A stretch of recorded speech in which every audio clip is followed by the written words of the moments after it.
Well, are there So other stories that you didn't get a chance to share that you want to get in yet? mm, yeah, anytime you're with Greg McCarnes, there's always a story. I mean, I always threaten we're going to write a book because he always change. Anytime you're going with him, it's always an adventure. So Greg took over the Midwest tour, and then a lot of people don't know it, but a majority of the racetracks we go to, he actually rents. So he takes all the risk, and so we'd go to these racetracks, and there's a story to be told to every single one of them. Marshfield specifically. So Oh we my go to Marsh, goodness. we go to Marshfield, I was and there. I know what you're going to say. okay, so so we go to Marshfield, and everything's. I forget how we're getting ready to line up the feature. Cars are all lined up. I'm standing actually next to him. All of a sudden, we hear this biggest explosion you can ever imagine, and Greg looks at me. He goes, well, that can't be good. And all the lights go out. And so a lot of people don't know Marshfield is run by a generator. They run the whole racetrack off the generator. So we're sitting there, and then everybody's got an idea how to get this generator going. Oh, we'll have it up, and we're just, when are you going to have it? Oh, we'll have it up in 30 minutes. And finally, we exhausted all of our. The lights are going on, then they pop, and then they tried. There was supposed to be some kind of a switch where you could get city power or whatnot. So he decides we have to postpone this deal. So we have to postpone until the next day. I'll never forget. There were so many unhappy people because nobody really knew what was going on. And Greg gets so upset about things. I mean, this fan comes, I can't come tomorrow. I can't come tomorrow. I need my money back. I said, well, we're running the show tomorrow. It's not, I don't have money to give you. And this guy just kept on, and I'll never forget. Greg takes his wallet out. He just throws it at the guy. Just take everything I got. Whoa. So yeah, and so that was a funny story. So the next day we go there, and then there's this horrible storm coming in. The clouds are like, there's warnings like, get out of get out of Dodge, get out of any kind of a trailer park. So okay, we're there, and we're trying to dry the racetrack. So we see these tow trucks out there, nobody's there.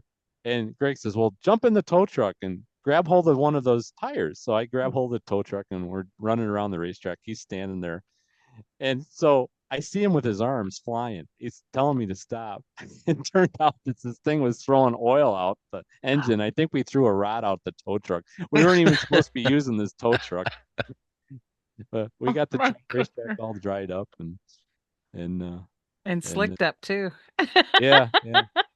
And then every time we do anything, like if we're going up 51 to State Park, or we always stop at 54. There's a State Line diner there. That's a tradition. On the way back, we'll stop at the Pioneer. That's tradition.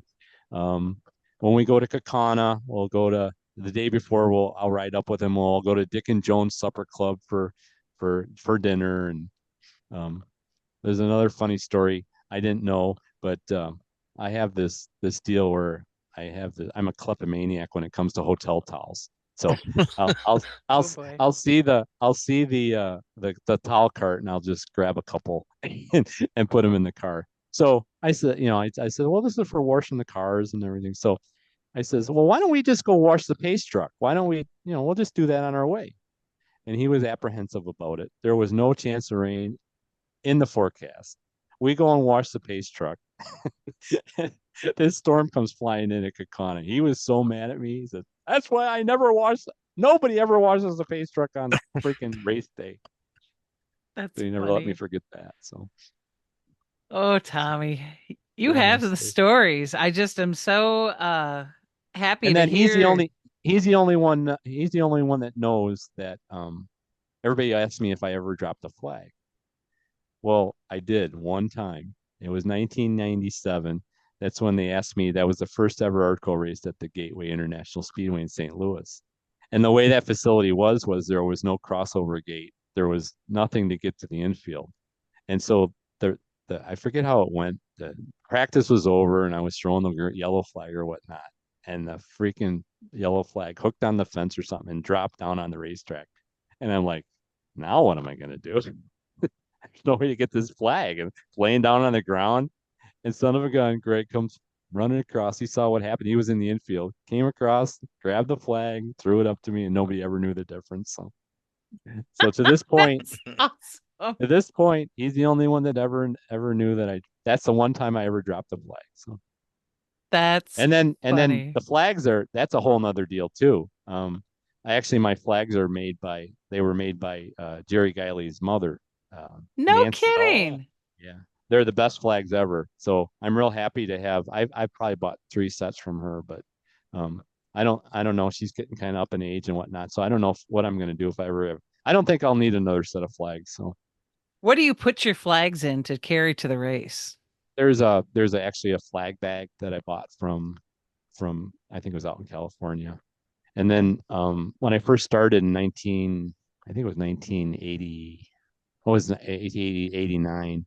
One of the track vendors, his name was Stosh Coleman. He actually made me a flag stand, which I still have to this day. It's a metal 4 stands and it got Oh, holes or rods that are welded to a flat piece that you use for that. But that's not, he was the purple for you in the for Chicago you, Ledger. yes, Yeah. yeah, Yeah. yeah, yeah. And then he got into selling parts and stock. I think it was SCR. I think it was Oh, yeah. Sasha's Racing Components or something like that. So yeah, so that's wow.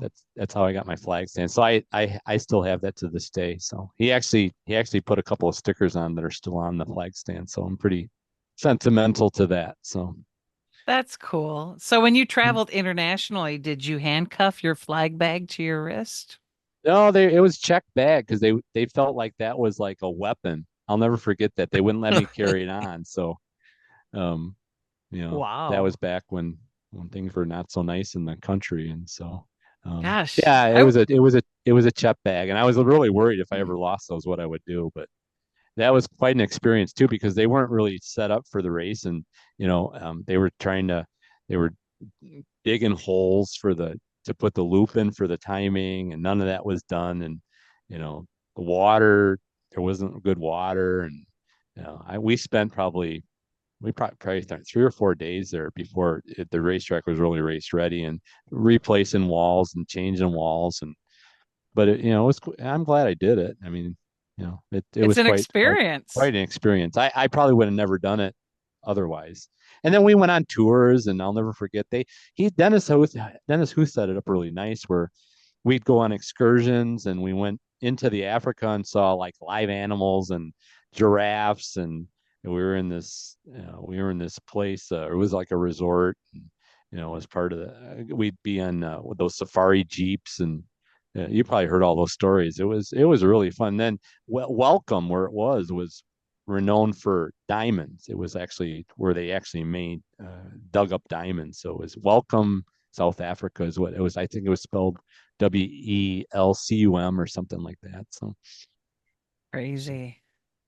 and then of course Lumpy, he was truly one of my best friends too. And then of course he died way too young and um, that was another deal where we were visiting him on his deathbed and Greg had just bought the series and, we're like, this ain't a good question to ask, but what are we going to do now? And I says, well, just ask him who should be who should take over? And it was on his deathbed that he told us, he says, there's nobody else that could do it that I would want. And that's how we got Bob Abbott's. So Bob Abbott's decided to take over and we're a whole bunch better for that. So but and him, and I don't know if a lot of people know it, but Lumpy actually was Bob Abbott's crew guy. They I they did not raced know that. together, No. and so you see a lot of pictures of Lumpy just as a kid, just running around, and then Bob actually brought him into the tech side of the deal, and they pretty much did pretty much all of Wisconsin. He was on the Artco team and Slinger and whatnot. There was one year I actually did Grundy Friday night, Saturday, Ileana, and then I got hired to do Slinger on Sunday nights. And that's when Wayne Erickson Wow. still had the racetrack, and that wasn't a whole lot of fun because Wayne would stand right behind you, leaning up against the pole. It just Wow. he just had his own way of doing things, that's for sure. He didn't. He'd always tell me, "I don't like yellows." So It he was was like, "You're like forbidden to throw a yellow," and it's like, "I gotta throw a yellow." it Just was a Right. Wayne guy sitting it in the middle of was a race. it was Wayne's World. Yeah, Yes. but I thought he was probably he was another fascinating character. I think he was probably the best promoter I ever knew. I mean, that's back when he had the show. I mean, he had something like 40, 50 cars on a Sunday night and he could do whatever he wanted, you know, and that's back when a promoter could tell a guy, you don't like it, there's the gate. Well, you can't do that anymore. And I wish you could. Now you got to bow and beg and, well, give them whatever they want. And it's kind of a different world now. What do It's you all think? right. What do you think would help revive racing I if it just think needs reviving? well, it's just way too expensive now. It's just there's just way too much pressure on everybody. And I mean, nobody has any, I shouldn't say nobody, but I'm talking back when I was, that's back when you'd race, you'd race hard. I mean, sometimes you get into somebody, but you'd have a beer with the guy afterwards. You'd go talk it out and it'd be over with, and you'd be friends, and it was fun. There was a lot of fun involved. I mean, I can remember, heck, you wouldn't leave the racetrack till the sun was coming up. I mean, you'd be out in the parking lot. They'd sometimes a lot of racetracks would say you got to get out of the pits, but you can stay out in the parking lot, and it just was go on and on. And nowadays, it's just well, first of all, I don't. It's just so much work. I don't really think it's a whole lot of fun, and it just seems like when these guys now are done racing, they're loaded up and ready to go. We're done here. Mm. We got to leave, and you don't that's back when the fans would come into the pits and the pits would just be packed and, signing autographs and pictures and all that stuff. And it's just too much of a serious deal. I mean, I don't think there ever was a lot of money in racing. I mean, it was always an expensive deal, but it just, I mean, the way I remember it is if you paid for your tires and you paid for the pit passes and you paid for the racing gas, everybody pretty much could do that on a weekly deal. And or be prepared, okay, we're prepared, we're gonna lose 150, $200. Everybody could do that. But now I think you go to the racetrack and the price of tires are just everything is so expensive, and the purse doesn't reflect the cost of racing, and there's nothing a race promoter can do about that. I mean, you can't give away the farm. You just can't. And I think now, instead of going to the racetrack and losing $200, I think from about third place on down, you're losing $5,000 or even Mhm. more. And you can't do that every week anymore. And I think what I see is there's still going to be people, you're still going to race, you're still going to have the cars, but you're going to pick and choose. You're just not going to race every week. You're going to, you know, and back in the day, I hate to say back in the day, but you probably remember it. I mean, I actually everybody quit inviting you to weddings or graduation parties or anything like that during racing season because you turned them down. There was no part of that. There was no going on vacations or anything like that. Now, you know, people will not go to the racetrack because we got to do this. We got to go to graduation. We're going on vacation. We're going on a family vacation. We can't come to the racetrack. So Mhm. it's just not it's not top priority anymore. So Yeah. that's I that's do think kind of one of the best things that has happened is that high school racing association. yes. I think that that's getting some new lifeblood breathed into the sport and to kind of help encourage people. I mean, it's pretty cool to be able to letter in high school and racing. Are you kidding That's me? I would have loved to have done that. but that's another thing you bring up.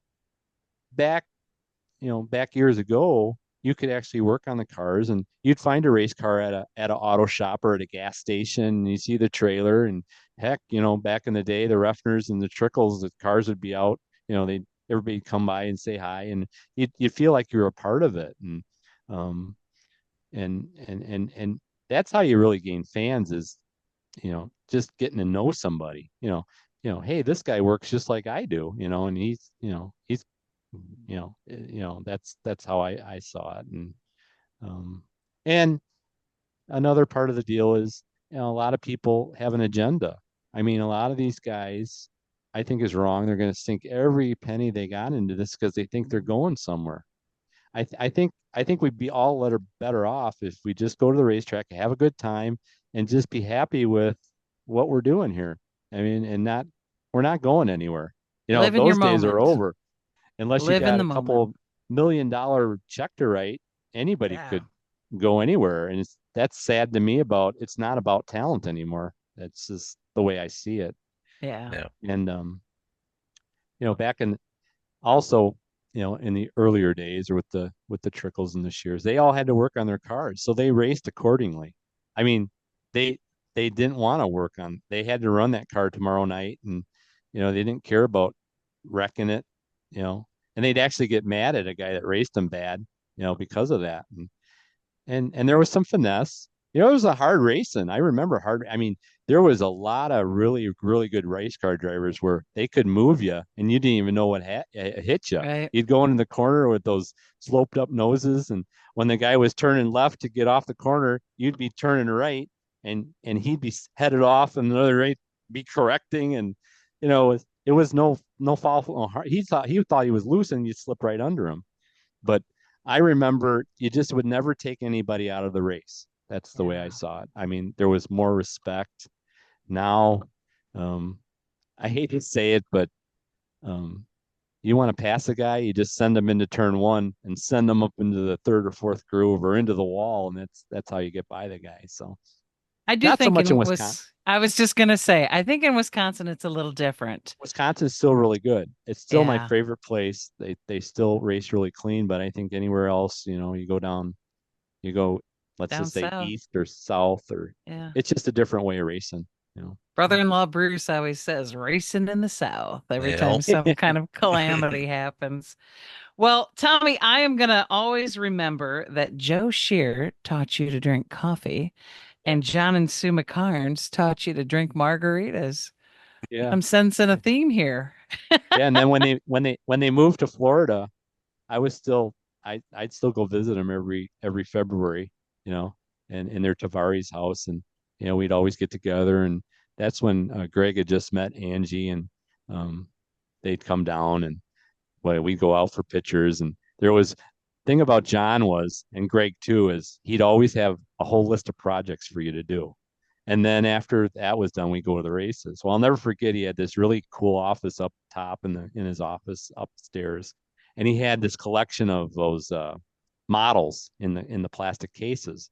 So he wanted me and Greg to mount this whole case of collectible cars on the wall.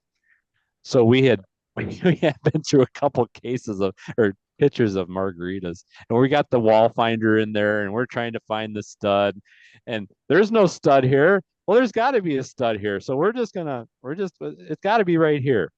Well, it's a good thing we didn't put a stud through the wall, because what we come to find out before it was a sliding door. The sliding door went into the wall. There was no stud. If we would have put a stud, if we would put a screw through that thing, that door would have been wedged. So, and then Sue was always big time into angels, and Hmm. over all the doors there was always angels, and um, we don't even know how those angels got up. And I remember John he actually wrote on the back of the angel that Greg and I hung those angels, and we don't know how they got up there. We'd be going to the RPM meetings, and John says, "Do you remember putting those up?" I don't know how those got up. No, we got up. Wow. So Well, those are always Tom, good times, fond memories. So who gave you the name Tomaso Blanco? that would have been Austin Wells. Austin Wells somehow gave me that name. I can't remember. I can't actually tell you how I got it, but the coolest gift that Austin ever gave me was my own website. I've looked So at it's that. That's pretty Tomaso fantastic. TomasoBlanco.com. And when you're with Austin, it's like you're like a rock star, and he's your personal photographer. When you don't even know and you're doing something really stupid, he'll be taking a picture. And then he takes all these pictures and puts them up on this website. I mean, he spent so much time, and there's actually categories of failed attempts, favorite places to eat, and you know, all that kind of stuff. It is really, anybody that looks at that website just dies laughing. I think that we'll be sending all of our viewers there. So, so at work, they found out about this somehow through my Facebook page or whatnot. So they actually had my own parking. I have my own parking spot at work. It's got this no parking. It's uh, Tommy White, otherwise known as TomasoBlanco.com. That's awesome. Well, Tommaso Blanco, we certainly appreciate you taking some time to join us on the Racing Nuggets podcast. So much that people probably never knew about you. I appreciate you sharing that. I appreciate you having me on. It's really fun. Time just flew by. I Really told did. everybody I'd get the whole hour in. Did I? And then some. Yes. Thanks again, Tommy. Thanks, I Tommy. think- Bye.